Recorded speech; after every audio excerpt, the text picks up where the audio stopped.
પંચમહાલ જિલ્લાના હાલોલ ડિવિઝનમાં રૂપિયા 1.76 કરોડથી વધુ કિંમતના ભારતીય બનાવટના વિદેશી દારૂનો નાશ કરવામાં આવ્યો।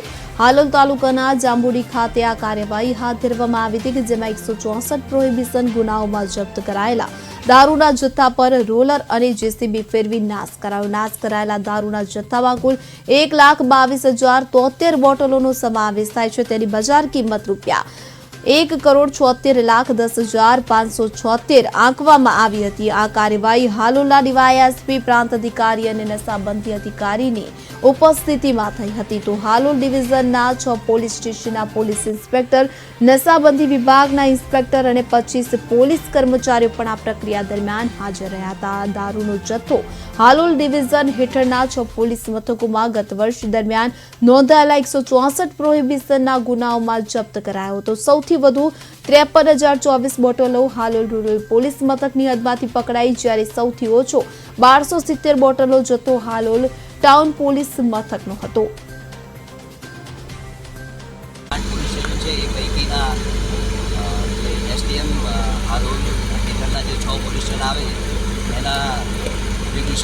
વિદેશી દારૂના મુદ્દામાલ હતો એનો આજરોજ અહીંયા નાશ કરવાની પ્રક્રિયા હાથ ધરવામાં આવી છે।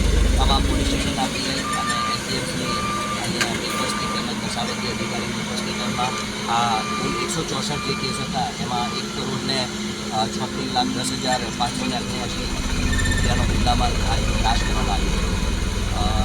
એમાં તમામ ઉપસ્થિત પંચો પણ એનો મુદ્દામાલ નાશ કરવામાં